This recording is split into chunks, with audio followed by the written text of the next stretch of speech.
Hola, mi nombre es Patricia Hernández Colín y hoy voy a entrevistar a Patricia Colín Ramírez. Esta entrevista es para mi clase de guionismo avanzado.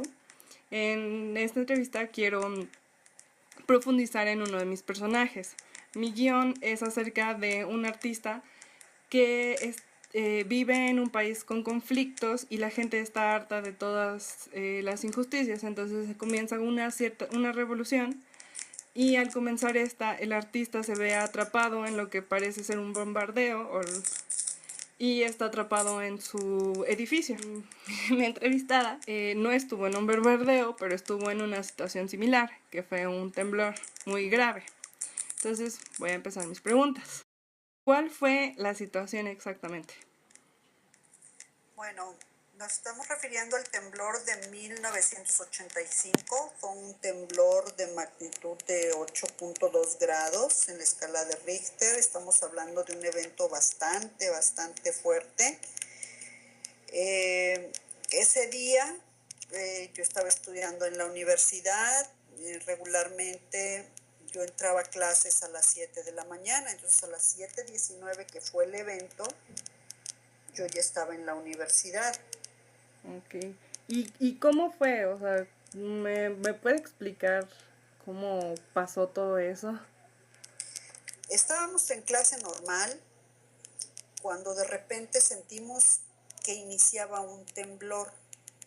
Era muy leve, era oscilatorio.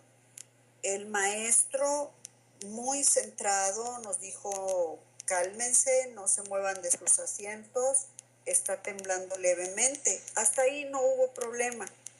La situación cambió cuando pues parecía que el temblor se estaba terminando y de repente empezó, pero como oscilatorio, y se sintió el jalón muy fuerte. Ahí fue donde realmente casi todos nos inquietamos, pero el maestro, pues como buen líder, nos tranquilizó, nos hizo sentir que no estaba pasando algo tan dramático, y afortunadamente él mantuvo la calma durante todo el evento. ¿Y cómo se sintió cuando esto comenzó emocionalmente? Me sentí inquieta por mi familia, o sea, pensando en mis papás, pensando sobre todo en mi hermana. Coincidentemente, mi hermana ese día también tenía clase a las 7 de la mañana, pero a mi hermana le daban mucho miedo los temblores. O sea, a mí lo que más me preocupó cuando se vino el jalón fuerte del temblor trepidatorio fue pensar en ella, y lo primero que hice instintivamente es ir a buscarla a su salón de clase. Mi hermana era 5 años más chica que yo. Entonces, por más que quise caminar, no podía caminar, o sea, iba yo tambaleándome, tratando de agarrarme de la pared. Ella estaba en un pasillo muy cerca de donde yo estaba, de mi salón de clase. Como pude, alcancé a llegar. Realmente era tanta mi angustia y mis nervios de pensar en mi hermana que no me di cuenta cuando se acabó el temblor. Al final ya llegué con ella, ella estaba en clase y se salió y empezó a llorar muy angustiada porque realmente ella les tenía pánico a los temblores. Ya como pude, la tranquilicé, vimos que en la escuela no había pasado nada, entonces pensamos que no había sido más que el susto. Nunca nos imaginamos todo lo que pues llegó a suceder en la Ciudad de México. Eso fue posterior al paso de las horas. Ya una vez que mi hermana se quedó tranquila, yo me regresé a mi salón de clase, el maestro siguió impartiendo su cátedra, pero nos empezamos a inquietar nuevamente porque algunos compañeros llegaron tarde, llegaron después del temblor, y ellos nos llevaron las primeras noticias de lo que se habían percatado en el trayecto de donde vivían al llegar a la universidad. Y ya nos empezaron a comentar de alguna escuela que estaba muy cerca. Yo estudiaba en la Universidad Iberoamericana. Una escuela primaria que estaba muy cerca de la universidad se había caído. Entonces, cuando ellos empiezan a llegar con esas primeras noticias, para nosotros empieza nuestra cabeza a pensar qué había sucedido en la Ciudad de México. llegó otro compañero y nos dijo, oigan, es que donde vivía un licenciado que nos daba clase de apellido Nieto, se cayó el edificio. Y entonces averiguar qué había pasado con nuestro profesor, ya supimos que él había dado clase a las 7 de la mañana, no estaba en el edificio, pero tenía familiares ahí. Y entonces empezamos a dimensionar la magnitud del evento. ¿Y cómo reaccionaba la gente que estaba a su alrededor? Durante el sismo nuestros compañeros mantuvieron la calma. Le comentaba que la participación de nuestro catedrático fue muy importante porque él pues nos tranquilizó a todos, pero sí hubo angustia, sobre todo en aquellos casos de compañeros que les daban miedo los temblores. Yo a mi lado tenía una compañera que sí se estaba muy alterada. Ay, como pude la tranquilicé, y alguna otra compañera empezó a llorar, pero la situación realmente más caótica y con mucho más inquietante para todos los que estábamos en el salón de clase fue cuando nuestros compañeros nos empezaron a decir de los edificios que estaban alrededor de la universidad que ellos habían visto que se habían caído. Y entonces tratamos de prender la radio, o sea, el maestro terminó la clase a las 8 de la mañana, todos fuimos a nuestros respectivos automóviles a tratar de escuchar las noticias, pero vimos que no había radio. Y olvídense, pues en ese tiempo no existía el teléfono celular, entonces no había forma de comunicarnos, los teléfonos de la universidad ninguno servía. Y la única fuente de información que teníamos eran los compañeros que iban llegando a la clase de las 9 de la mañana. Y ahí sí, ya cuando nuestros compañeros de las 9 nos empezaron a decir, no, pues, se cayó esto y se cayeron edificios en Tlatelolco, y fue donde realmente la situación ya se volvió muy caótica para todos. Ya para las 9 de la mañana, me parece que ya Jacobo Zabludowski andaba en la ciudad dando información de todo lo que había pasado. Entonces, como los teléfonos de la universidad no servían, en ese tiempo pues yo me había llevado el carro de mi papá que traía teléfono. Y de ahí del carro pudimos comunicarnos a la casa, yo hablé con mis papás, mi papá todavía no se iba a trabajar y mis hermanos, los dos más grandes, todavía estaban en la casa porque ellos entraban a la universidad en la tarde, pero mi hermano el más chico ya se había ido a la escuela porque él sí iba en la primaria, entraba a las 8 de la mañana, a las 7 de la mañana, y estaba en la primaria, en la secundaria, y él ya estaba en clases. Pero por allá mis papás vivían en Lindavista, en el norte de la Ciudad de México. Ahí realmente no hubo mucho impacto. Sí se cayó un centro comercial grande donde estaba un edificio de Sears, ese sí se vino abajo todo el edificio, pero las casas no habían tenido mayor impacto. ¿Y qué fue lo primero que pensó cuando comenzó? Mi primer pensamiento fue mi hermana. Saber que a ella le daban mucho miedo los temblores y que estaba, pues aún cuando estaba con sus compañeros de clase, no había nadie de la familia que estuviera ahí con ella. Y pues por ser mi hermana más chica, yo siempre la cuidaba o la protegía y no me podía yo mover para llegar a su salón. Era lo que más me inquietaba, incluso más que mis papás me preocupaba a ella porque les tenía mucho miedo a los temblores.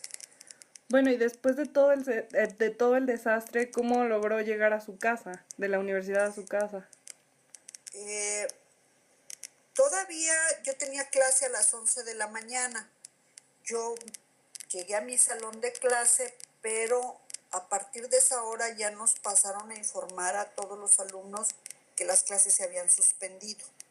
Entonces, lo primero que hicimos, como nosotros vivíamos hasta Lindavista, y de Lindavista a la Campestre, que en ese tiempo todavía había algunas clases en la Campestre Churubusco, no alcanzaban a migrar la Ibero a Santa Fe, y la distancia son como 20 kilómetros. con algunos compañeros que también vivían en Lindavista, nos juntamos para irnos todos en mi carro, pero fue verdaderamente muy complicado porque estaba saturada la ciudad de ambulancias, de patrullas, de bomberos, muchas calles cerradas, el tráfico muy caótico de toda la gente que quería llegar a su casa. Pues un traslado de la Ibero a la colonia Lindavista que regularmente hacías 1 hora, ese día nos aventamos como 2 horas y media para poder llegar, porque el tráfico estaba bastante complicado, la ciudad era un caos, porque ya para ese momento, para las 11, 11:30 de la mañana que nosotros teníamos que atravesar la ciudad para poder llegar a casa de mis papás, pues empezamos a ver todo lo que había pasado y por cualquier calle que pasabas había por lo menos bardas caídas o edificios completos caídos, la gente en la calle tratando de sacar a sus familiares, ambulancias por todos lados, policías, bomberos. No, no, no, realmente era sumamente impactante poder llegar a la casa. Hicimos en el trayecto como 2 horas y media. Y cuando volvió a ver a su familia, cómo reaccionó, cómo se sintió usted, su familia?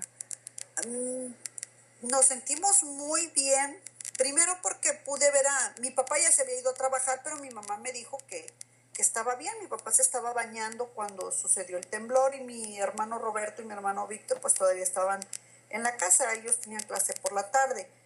Y mi mamá era la más nerviosa de todas, porque finalmente mi mamá en la casa no se sintió gran cosa, y estaba ella, estaba mi papá y dos de mis hermanos. A mi hermano el más chico, ya habían ido a la escuela a verlo y estaba bien, porque la escuela estaba muy cerca de donde vivían mis papás.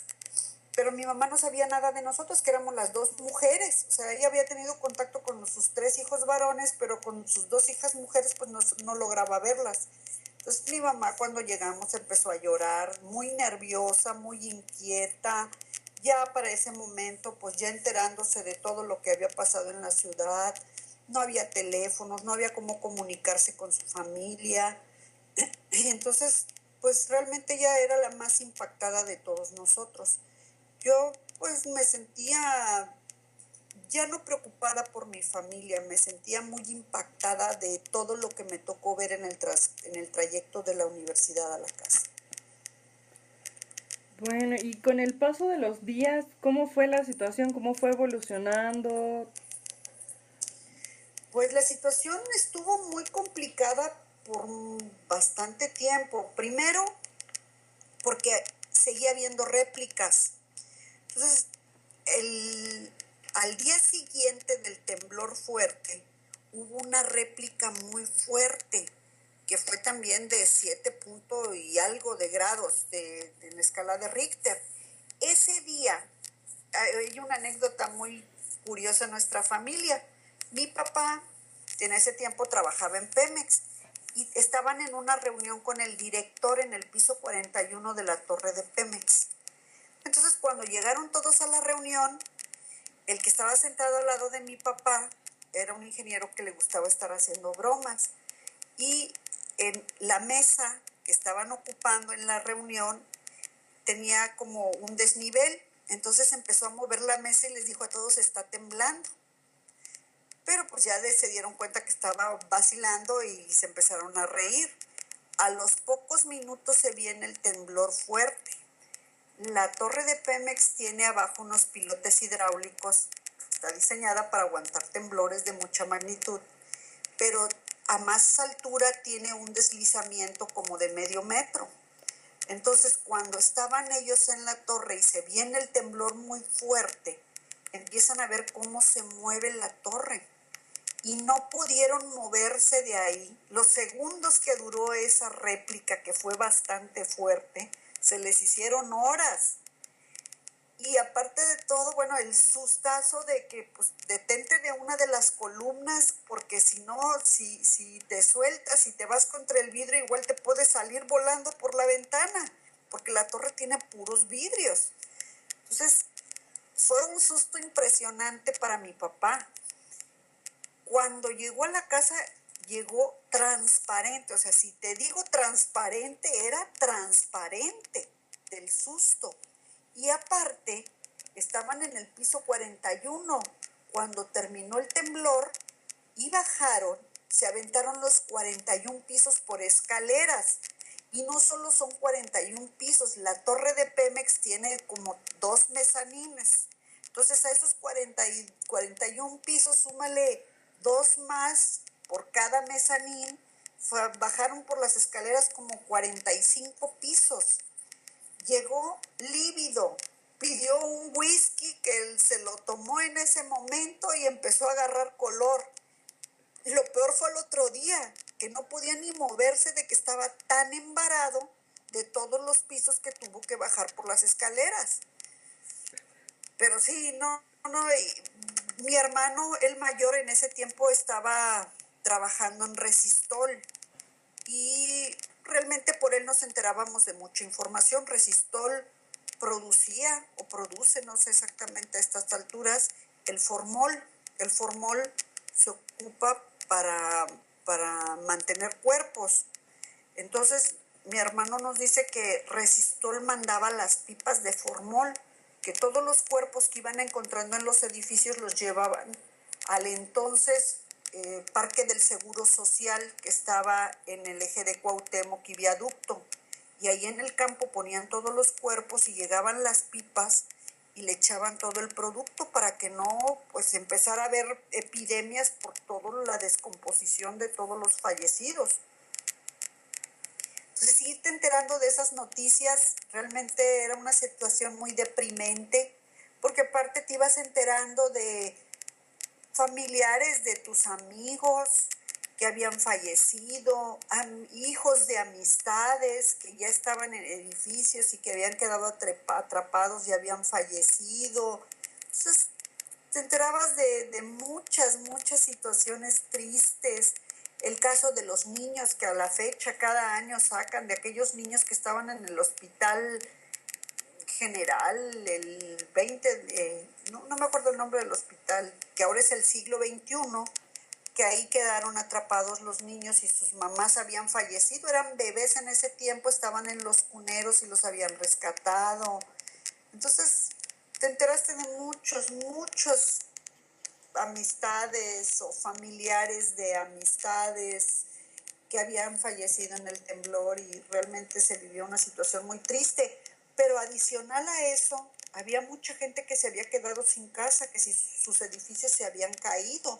Ahí en Tlatelolco había infinidad de los edificios grandes que se cayeron. La gente provisionalmente vivía en casas de campaña que habían puesto ahí sobre Avenida Insurgentes. En ese tiempo Avenida Insurgentes todavía no tenía el metro, entonces tenía un camellón muy grande y pasabas y veías a toda la gente ahí, que por cierto hubo unos que se aventaron años porque no los reacomodaban o no les dieron vivienda. Entonces veías a toda esa gente y te daba pues mucha pena, no solo el dolor de que habían perdido a su familia, sino el dolor de que no tenían ni dónde vivir, ni dónde bañarse, ni dónde comer, o sea, todo el impacto que derivó, ¿no?, del terremoto. ¿Y cuánto tiempo más o menos tardó en recuperarse tanto la ciudad como la gente de todo, o sea, tanto física, emocional y todo? Bueno, por la parte de infraestructura, yo creo que mucha gente vivió en las calles como 5 años, si no es que más, porque te digo, yo veía las casas de campaña ahí en Lindavista o sobre Avenida Instituto Politécnico, de todos aquellos que se habían caído sus casas acá en ese conjunto habitacional que era Tlatelolco, muchos los reubicaron sobre Politécnico, sobre Insurgentes, y ellos se aventaron años ahí en la calle, hasta que por fin, al paso de los años, alguien se tomó la molestia de atender sus requerimientos y darles una vivienda. Pero emocionalmente es algo que los que vivimos el temblor todavía lo resentimos, porque me ha tocado estar en algún otro temblor posterior a esa fecha y te inquietas de sobremanera. O sea, sí lo pudiste sobrevivir, pero el recuerdo queda y el miedo, cada vez que te toca estar en un temblor, híjole, te hace recordar e inquietarte. Mi siguiente pregunta era, años después de lo sucedido, ¿cómo se siente al recordarlo? ¿Cómo? Al recordar el terremoto, es una mezcla de sentimientos, o sea, tristeza, emoción y felicidad, porque afortunadamente nuestra familia directa no tuvo pérdidas, ni económicas ni de familiares, pero sí esa sensación de tristeza por todos aquellos que perdieron a alguien. Y hubo quienes lo perdieron todo. Bueno, pues muchísimas gracias por la entrevista. De nada, realmente me hizo evocar muchos recuerdos, le digo, una mezcla de sentimientos. Pero bueno, pues así estuvo el asunto que nos tocó vivir. Bueno, gracias.